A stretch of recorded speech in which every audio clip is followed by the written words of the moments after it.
Salut à tous, vous êtes prêts? Qu'est-ce qui va foutre avec un transpire cochon géant et RC rejoint le mani? Eh ben, une connerie.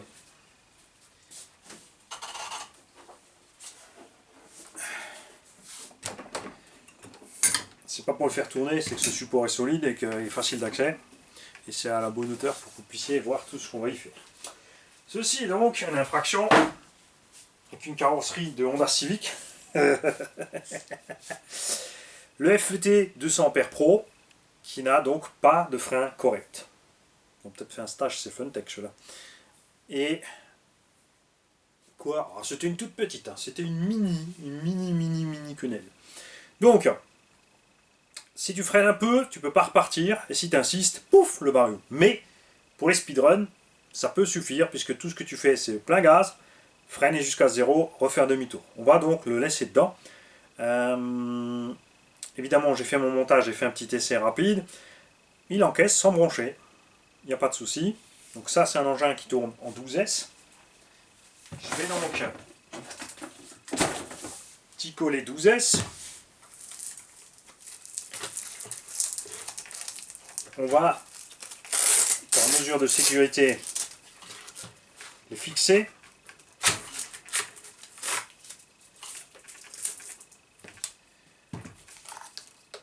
C'est d'ailleurs les 12S que nous allons essayer, puisque j'ai pris cette bagnole et ce combo pour tester ces lipo et pas autrement.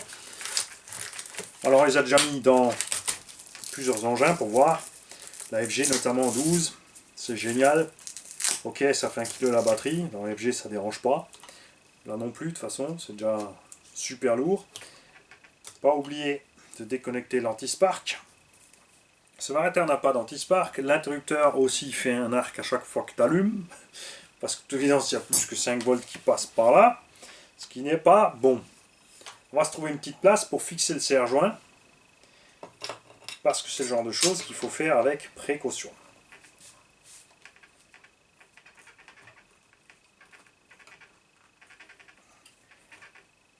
On va serrer ça à mort. Là, c'est pas grave si ça se balade. Là, ça devrait aller. Autour, il n'y a rien. Si ça se casse la gueule et ça dégage. Quoi? T'as jamais vu un pignon moteur? Et si t'arrives, tu veux que je zoome dessus? Tu veux que je zoome? Allez, on va zoomer. Si je trouve la radio. Là, la radio. Alors, je vais essayer de pas me tromper entre éteindre et zoomer. Yes. Là. Ceci est mon pignon moteur. C'est à peine du 45. Je peux mettre beaucoup plus gros, le support le permet, comme tu peux le voir. J'ai par contre toujours le diff central EXB en 50 dents à bord. Je vais t'expliquer quelque chose. On a fait le run que vous avez vu, où cette machine prenait un bon 110-120, avec un moteur 750 kV qu'on a voulu essayer pour voir s'il prend bien le 12S sans problème. C'est un moteur chinois. C'est un peu la réplique d'un moteur Castle 17-17, mais en 750 kV, il prend donc 12S. On a essayé, ça marche bien, il est bien économique, avec le ventilo au-dessus en plus, et le radiateur, on n'avait pas de chauffe ni rien. Vraiment à l'aise. Avec le bon étagement, je crois qu'il suffit large en vitesse, mais du coup, avec les petits kV, bah, forcément, il ne chauffera pas. Ce qui peut être un bon compromis pour ceux qui ne veulent pas bombarder forcément avec les infractions, mais rouler un petit 90 comme ça, tranquille, sans consommer trop, sans surchauffer, comme c'est le cas avec le combo d'origine qui ne va pas du tout dans cette machine. Dès que tu agresses, c'est mort. On avait 750 kV et on était en 25-50. Donc divisé par 2. D'accord? Et en 12S. Là, on est sur un moteur SSS 1000 kV en 6 pôles. Donc ce moteur est plus gros en diamètre, il a plus de couple. Il a 6 pôles, il a encore plus de couple.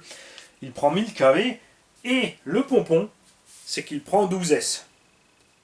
Ce moteur va donc tourner en gros, on va parler que en vitesse théorique, hein, c'est purement hypothétique, à 50 000 tours minute, alors que l'autre ne tournait qu'à 35 000 tours. On prend donc un quart de tour minute en plus, ça représente 40%. Ah ouais, ça fait mal. Hein. 40%. Et on faisait du 110-120 avec du 25-50.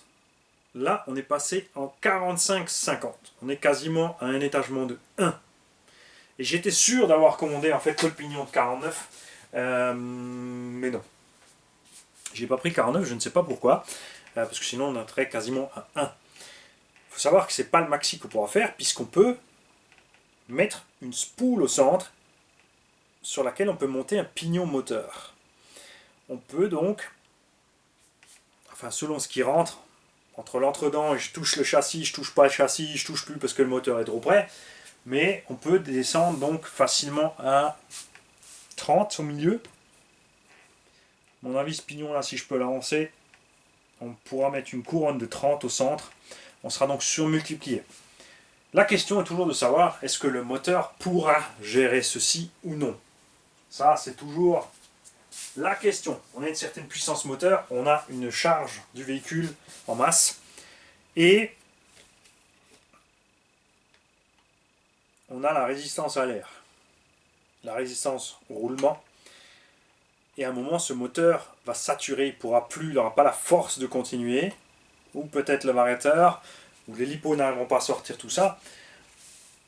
En tout cas, en statique, ça s'annonce bien. On a eu un petit souci pneu qui a éclaté. Moi, bien sûr, ça m'a bien fait marrer. Ça ne me dérange pas du tout. C'est vrai que y a des gens des fois qui s'inquiètent quand ils nous voient qu'on va se chatouiller un peu rafouillis-moi avec les voitures. Ne vous en faites pas, on est des gros gorés. On a vu bien pire dans nos vues, dans vie, on a encaissé bien pire. C'est un choix entre nous. Évidemment, on ne fait pas la même chose aux gens qui n'ont pas prévu, qui n'ont pas l'habitude, qui ne veulent pas jouer au jeu, ou qu'on ne connaît pas, où on sait que la résistance aussi n'est pas suffisante à ce genre de choses. Donc, moi j'ai fait un essai statique et je me suis dit, bon, ça ira pas plus loin, je voulais pas mettre plus de gaz, j'étais pas à fond. J'ai lâché les gaz, mais les pneus ont pété. Alors bien sûr, j'ai pas lâché mon châssis parce que je voulais pas qu'il aille se balader. Hein. J'ai la mousse qui m'a tranquillement fouetté la main, c'est pas grave. Mais voilà. Donc l'idéal évidemment c'est un support fixe, par un support mobile, bien fixer le véhicule, parce que si tu poses ton truc sur un support, ça va bien se passer jusqu'à une certaine vitesse où tu auras une vibration. Vibration du cardan, vibration des arbres de roues, enfin des cardans de roues, vibration des roues elles-mêmes. Vous allez voir, il y a tout qui vibre un après l'autre là-dedans, jusqu'à arriver à une vitesse constante où tout est stabilisé et ensuite tu peux enchaîner la Vmax. Mais il faut être sûr que tout le reste tienne.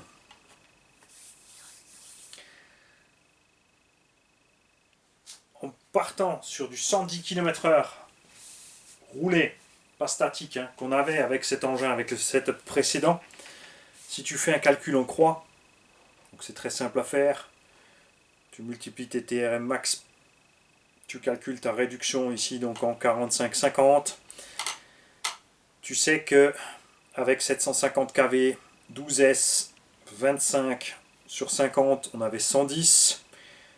Tu fais un produit en croix, ça t'amène à 0,0, je sais plus si c'était 83 ou quelque chose comme ça. Tu remultiplies par ton nouveau setup, on arrive à une vitesse théorique ici de 234 km/h. C'est théorique, jamais on y arrivera. Quoique, c'est ce qu'on veut voir. Il y a 36 000 façons de faire un setup de speedrun. Il y en a plein qui vont me dire « Ouais, mais ce moteur fait ci, fait ça ». Je ne veux pas faire ce que les autres ont fait, ils l'ont déjà fait, on sait que ça marche. Il n'y a pas d'intérêt. Il y a toujours 36 000 chemins pour arriver au même point, vous le savez, et il y en a plein qui fonctionnent. Moi, ce que je veux, c'est un setup que tu peux utiliser en permanence. Je ne te parle pas d'une bagnole que tu prépares, tu vas sur la piste, tu fais ton speedrun, parce que tu as tout préparé au speedrun et tu peux rien en faire d'autre. Tu as un variable que tu ne peux faire que ça. Bon, celui-là, malheureusement, oui, jusqu'à ce qu'on ait une mise à jour. Tu as un moteur qui ne peut ne faire que ça, celui-là non, il peut tout faire, il peut utiliser normalement, je l'ai mis dans un X-Max, 114 km à l'heure, on pouvait l'utiliser, c'était pas la Vmax juste pour faire une ligne droite. Et donc là on verra la même chose, c'est pour ça que je ne veux pas de condensateurs qui ont la taille d'un pack de batterie, c'est pour ça que je ne mets pas un moteur de la taille d'une saucisse ici, d'une grosse saucisse allemande qui va avec la bière. Tu as de ce côté, avec les deux LiPo 6S empilés, Non, je veux un moteur qui rentre dans le logement d'origine. Je veux profiter de mes deux bacs à batterie immenses pour un setup en 12S qui a une bonne autonomie, un refroidissement tranquille, c'est pour ça que j'ai pris un moteur ventilé, et pouvoir, si besoin, sur la ligne droite, tartiner un petit peu. Tout simplement. Ok, on va allumer la radio. Donc je disais avant, oui, ça va vibrer, ça va se barrer, tu vas le tenir. Quand tu vas le tenir, il va t'arriver la même chose que tous ceux qui ont les châssis réglés trop bas. Quand ton châssis frotte, tu perds la motricité. Là, quand tu tiens ton châssis, tu perds l'adhérence du poids de la machine entre le socle et la machine. Et elle va foutre le camp aussi. C'est pour ceci et cela qu'on a serré ici la machine à casser à rejoindre. Tu peux la sangler, hein, tu peux faire comme tu veux. Le mieux, c'est sûr, c'est certain, c'est un truc fixe. Tu poses à plat sur les 4 fers juste en l'air, un gros machin au centre. Et tu fixes le tout dessus. Mais là, on va faire ça comme ça. Pas d'étincelle. Et on est parti. Vous êtes prêts? Alors, on va l'empêcher de tourner quand même, ce truc.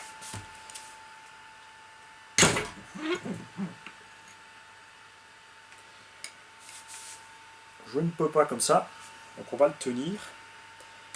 Mais il ne faut pas que le maintien lui permette justement de bouger, enfin de faire glisser la chose. Je vais me mettre là, que tu vois bien ce qui se passe au niveau de la gâchette. Non, par là, hein. Parce que... Tu vois? Ah, attends, je vais mettre gaz comme ça que tu vois bien. Regarde ça.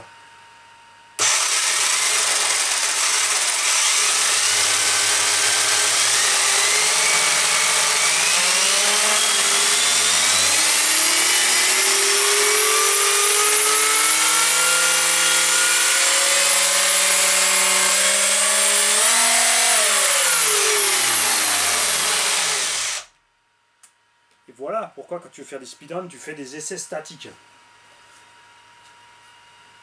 J'avais fait un essai avec des pneus qui ont pété, j'ai changé, j'ai mis des autres, et regarde ce qui nous est arrivé.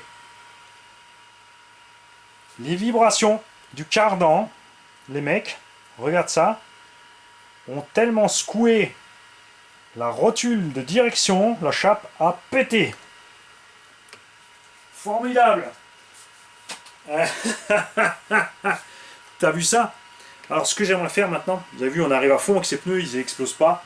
Les autres, c'était les pneus d'origine de la Serpent. Je vais vous approcher la caméra, on va essayer de zoomer dessus, dans différentes positions pour vous montrer tout ce qui vibre. Bon là, la roue qui se balade, c'est pas l'idéal. Bon après, c'est pas très grave non plus, elle va aller nulle part. Hein, regarde, je vais essayer de t'amener par-dessus ici. Je vais te zoomer sur la roue. Il y a absolument tout qui commence à vibrer à un moment donné. Regarde, t'as vu les biellettes?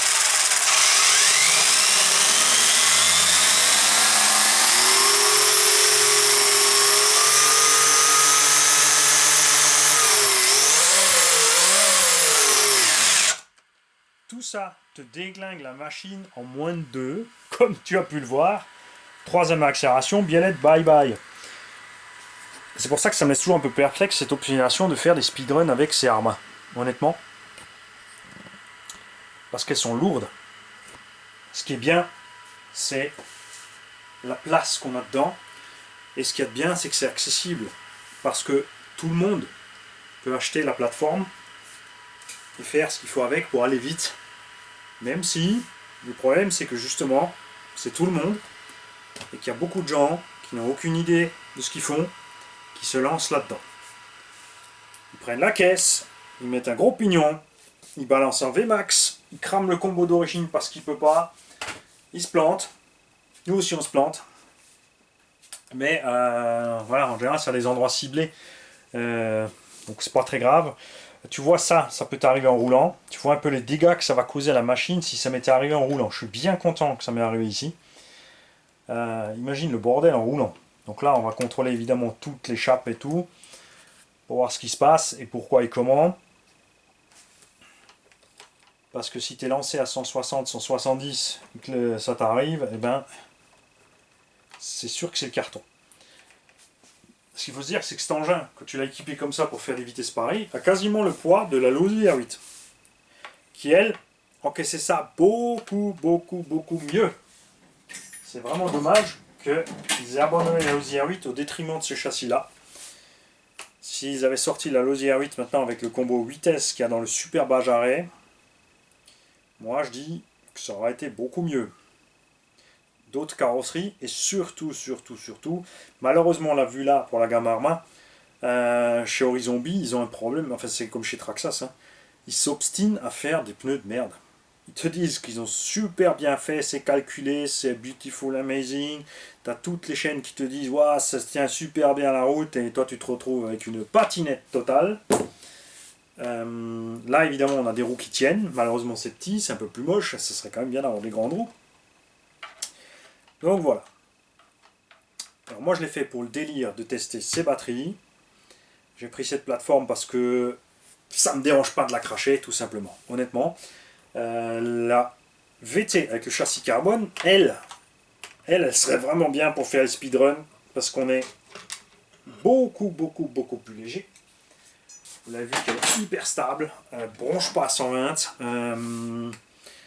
Il suffit de découper l'arrière, mettre un aileron pour augmenter ma charge arrière, laisser rentrer l'air dedans et mettre des écopes à l'intérieur qui permettront à l'air de ressortir dans le bon sens pour aller sur l'aileron, pour rabattre aussi le nez. Pas trop, parce que voilà, plus tu as de résistance, moins tu vas vite. Mais faut pas non plus perdre le grip au moment où tu lâches les gaz. On a moins de problèmes de vibration aussi sur la Hobo que là. Et si c'est pour acheter la machine, plus les cartes en carbone, plus ça, pour mettre 1000-1500 euros, prends une FG.